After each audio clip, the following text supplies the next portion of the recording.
Hey, splendid Sunday morning for a change. How about it? I mean, what a difference a day makes in terms of comfort level. And I know when I feel more comfortable, I feel a little bit smarter, better looking, although I think that's just in my head, and certainly more ambitious. So welcome back. I hope that's how you're feeling. Mark Miller is here with us. Kind of running the board, not kind of running the board, really running the board as he always does, and I'm sure we'll be contributing many pithy questions and observations, so nice to have you here. I shall do my best. Oh boy, okay, so you know what, I was thinking of you when I made this note this morning, been doing some prep for the show. Are you an ice cream person? Yes. I knew you were. Who so, isn't? Well, and who won't be after this? So, you know, the milk marketing people have challenges, you know, with plant-based milk and stuff like that. Mm-hmm. But there's going to be no challenge to this. The New York State has approved the addition of. So, what do you like in your ice cream? Do you like chocolate chips? Do you like parlays and cream? What do you like? Yeah, it depends upon the mood. Sometimes I like some of the fruit varieties, the strawberry or black cherry or raspberry. But mostly, you can't go wrong with just plain vanilla and top it with whatever kind of topping you like. Syrup, butterscotch, whatever. It's Okay. all good. Okay, so you're a topper. Mm-hmm. Well, now you'll be able to purchase ice cream that's already adulterated with alcohol. What do you think about that? Oh, it sounds like I'll be drinking today. No, you'll be maybe eating not? ice cream. So it's only in New That's York. what You're I going to mean, have to make yeah. a run for the border, but nonetheless. So this seen as a boon to milk producers whose product ends up in ice cream in New York. Now, it remains to be seen which manufacturers pick up on that and what exactly they so co-branding. So your favorite Jack Daniels, right? So Jack Daniels' favorite. Well, not necessarily. Well, it is the best-selling whiskey in the world. Okay, so you care to share what your favorite alcohol is? My favorite alcohol is probably just beer. Beer. Okay. Yeah. And samples may be sent to 728 Beer North and maybe Hanover some Street. Zinfandel wine. Okay. That So I do don't think like. that's exactly the liquor. So maybe, I don't know if there's beer flavored ice cream. There probably is. Oh, I'm sure somebody's tried it somewhere along Right. the line. Well, anyway, in New York, it's a formal thing, and look for that in a convenience store or grocery store near you. And again, so a little bit today, I want to mention some of the, if you consider alcohol medicine, food as medicine. So some interesting things that I never knew about, and I don't know why they kept this under the basket when we're talking about milk and COVID-19. So you're going to have to hang on and wait for that. But meantime, on this beautiful day where everything, it looks beautiful, including my backyard, which looked horrible. I hadn't gotten out and mowed the lawn. It's just, I must be getting old because this heat really gets to me. But this morning, I'm happy to welcome to the studio our friends from Harrisburg, or the Historic Harrisburg Association. David Morrison and Christy Zitsch are here this morning. And welcome.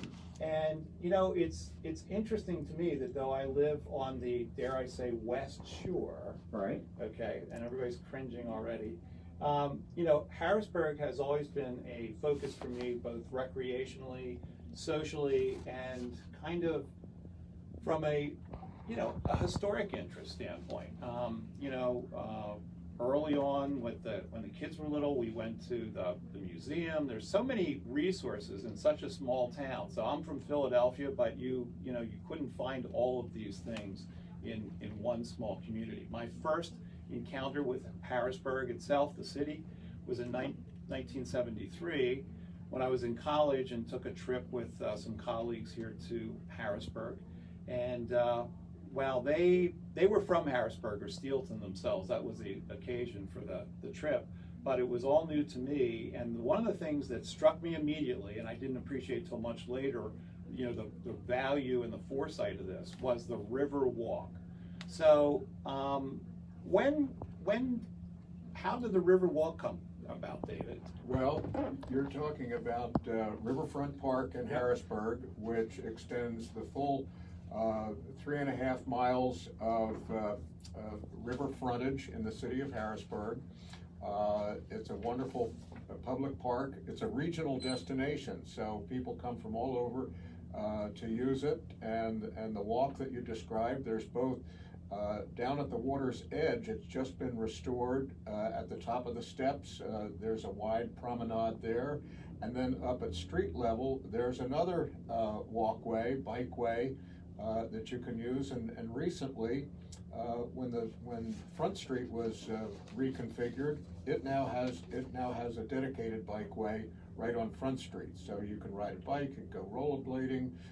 They have 5K races, lots of great ways to enjoy Riverfront Park. So if you're attentive to this sort of thing, one of the things that distinguishes our riverfront from other communities along the Susquehanna, for example, is the fact that you can actually get to the river, by walking, all right? So you go up the river to some other fairly large communities, and the riverfront is blocked by rail lines and other infrastructure that make it inaccessible, essentially. So people may live by the river, but they're cut off from all of the things that we enjoy here in Harrisburg.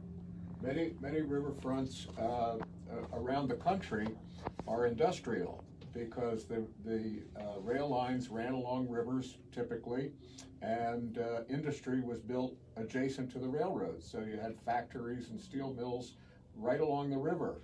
You'll see that along the Schuylkill River in Philadelphia and around Manayunk and Conshohocken. It was all industrial.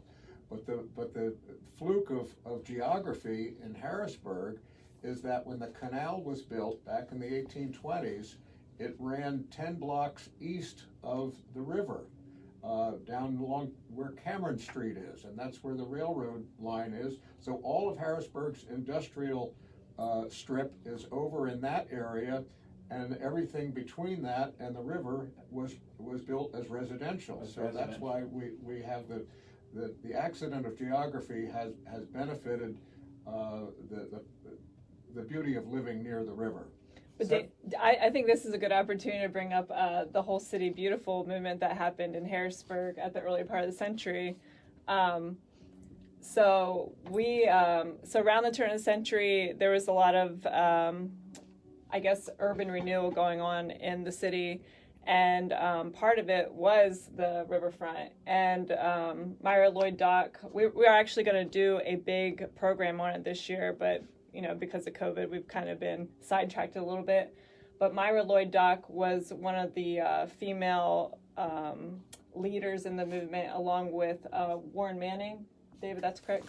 Who was also a student of Frederick Law Olmsted. And the master plan behind the city was to connect all the parks. So Riverfront Park was a part of this. Reservoir Park got expanded. And then also that was the development of Wildwood, and a lot of other things happened during that time. And it's really, that movement was responsible for what the city looks like today and gave us the good bones. And Frederick Olmsted, he's the one who designed Central Park in Manhattan, right? Correct. Right. And I was just going to say that the next closest place that I can think of where you hear about him is New York. So kind of a big deal that here in Harrisburg he has his thumbprint on the landscape. The other thing is that Myra Lloyd Dock is a founder of Mount Alto College, which, again, a little bit geeky, but as a forest products and tree guy, is very significant. So, there was a time, and I think it goes right up to Governor Leader's time, that there were giants who populated this area, who did terrific things, including, and right up to Governor Leader is like the last of the great giants. But people who've had significant impacts on this city and then beyond. So it's a very rich area, and good that somebody is kind of keeping that heritage and awareness alive. 717-243-1200 is the way to get a word in edgewise. David Morrison and Christy Zitsch is here from Historic Harrisburg Association. Can't you fix that? That's like a tongue twister, particularly when you're trying to say it fast. It's just We say HHA for short after we've spit it out a couple times. after you said it a few times. Yeah. So let me ask you, kind of fast forwarding. You know, the mission, I'm sure, of the association has kind of drifted and shifted over the course of time. You know, the population in the area has increased, the economics of the area has increased.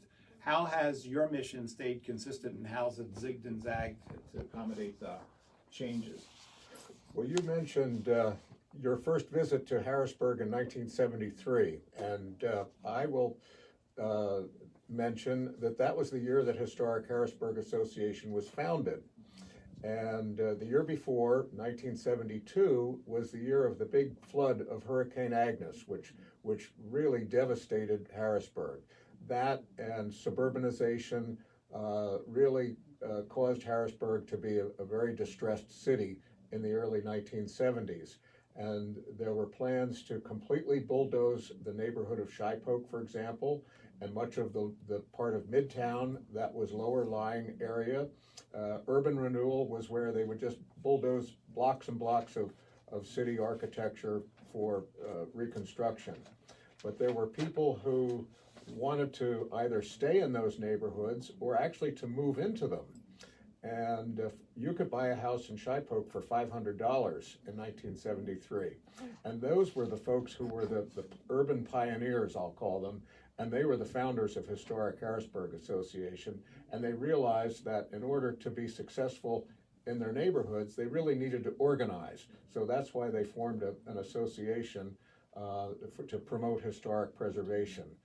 It does seem peculiar to me, and this may not be true across the board, but in my travels, I've often noticed that, you know, capital cities, communities that host the local capital or whatever it happens to be, are often surrounded by blighted neighborhoods. It's like, you know, at least in the period of time that I'm living, the neighborhoods around the capital or whatever were, you know, have become blighted somehow. And I wonder what the reason for that was, and maybe it's just the movement from the urban areas to the suburbs. Well, that's a very interesting question, and you do see distressed neighborhoods almost in the shadow of Capitol domes around the country, and you wonder why that is. Why wouldn't that be prime real estate? Well, in many cases, living near the Capitol was sort of where immigrants and ethnic minorities tended to congregate. There was a sense of security living close to the Capitol, I think more kind of psychological than actual.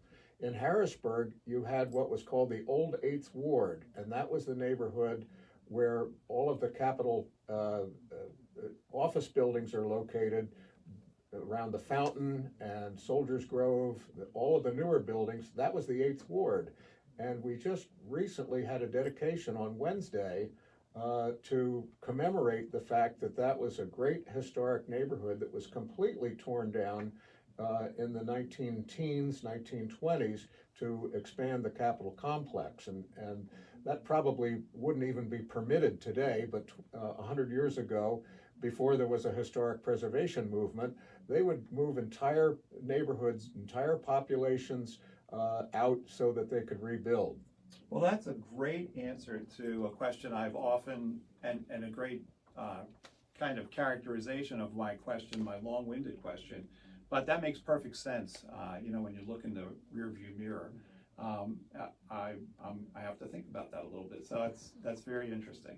717-243-1200 is the way to get a word in edgewise. David Morrison and Christy Zitsch are here from the Historic Harrisburg Association. So if you have any questions that have been burning with you about the city of Harrisburg, things that you noticed but never quite explained, maybe there's somebody here who can answer a question for you. 717-243-1200 is the way to get a word in edgewise. I want to tell you about Goods Tree Care because we're coming to the season where, doggone it, you know, the trees are starting to either look good or really look crummy. So many trees have struggled through the season because of drought and so forth. Maybe you don't know how to diagnose drought damage versus insect damage. Maybe you have ash trees that are beginning to fail, but not quite gone. Goods Tree and Lawn Care is a company who can help you diagnose and plan a way forward to take care of those trees. You know, if a tree is gone, they're equipped to take it away in a safe and effective manner. They can help you suggest or learn what could be a replacement tree for that area. And maybe you just want to turn that into lawn or flower gardens. They can help you with that too.